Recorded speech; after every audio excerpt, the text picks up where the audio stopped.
CNN, the world's oldest figurative tattoos have been discovered on two 5,000-year-old mummies from Egypt. Tattoos depicting a wild bull and a Barbary sheep were found on the upper arm of a male mummy, while the shoulder and upper arm of a female mummy bore S-shaped motifs. The find, details of which are published in the Journal of Archaeological Science, pushes back evidence for the tattooing in Africa by 1,000 years. And it overturns the belief that only women were tattooed in pre-dynastic Egypt, the era before the country's unification by the first pharaoh about 3100 BC. The symbols being tattooed are quite extraordinary, said Daniel Antoine, one of the lead researchers in the project and the British Museum's curator of physical anthropology. A sign of status, magical power, or just art? Antoine says the animals on the man, especially the bull, are likely to be associated with status, power and virility. Both horned animals are frequently depicted in pre-dynastic Egyptian art. Similarly, the S motifs that run vertically over the woman's right shoulder were used in pottery decoration at the time.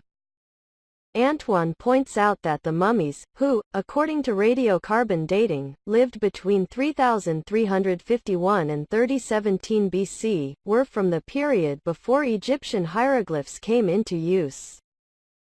This makes it harder to determine the meanings behind the symbols, as all researchers have to go on is parallels with imagery found elsewhere. He speculates that the tattoos symbolized a combination of things, referencing status, maybe bravery in the case of the animals, but also maybe something more complex, like cult or magical knowledge or protection. They were very sophisticated people 5,000 years ago, he said. There's no reason why their reasoning for having a tattoo on their body wouldn't be as multifaceted as it is today. Ancient tattoo artists. The research suggests that the tattooing process would have been similar to that of today, using a needle to insert a carbon-based element, probably soot, under the skin. They were very fine craftsmen, so I'm sure they would have been very good at tattooing, Antoine said.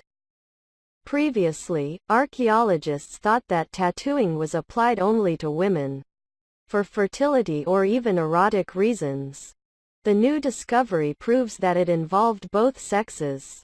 The mummies, known officially as Gebelin Man and Gebelin Woman, named after the town in the southern part of Upper Egypt, near Luxor, where they were first discovered, have been part of the British Museum's collection for years. The Gebelin Man has been on display since his discovery 100 years ago and is one of the museum's most popular attractions. A post-mortem exam carried out in 2012 indicates that he was between 18 and 21 when he died and had suffered a stab wound to the back. Tufts of ginger-colored hair can still be seen on his scalp.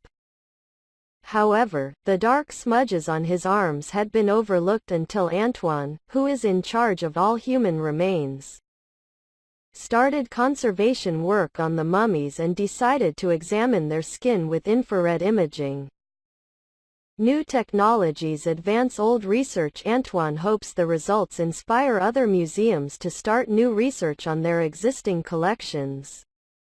It's an opportunity for me to demonstrate that even though some of the collection we have in the museum has been here for a long time, as the science and the technology evolves, there's always new opportunities to find out more, he said.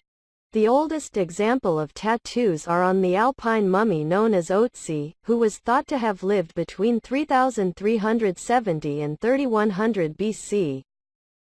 Almost contemporary with the Gebelin pair. But the Iceman's tattoos consist of geometric patterns rather than figurative images. The locations of Otzi's tattoos, on acupuncture or healing points, suggest that they were used as a pain relief treatment, whereas the tattoos on the Egyptian mummies were on highly visible areas, designed to be shown off. Antoine says that this is what makes the find so special. It suggests that tattoos were an art form. People are mirroring on their bodies what they are also displaying elsewhere, he said.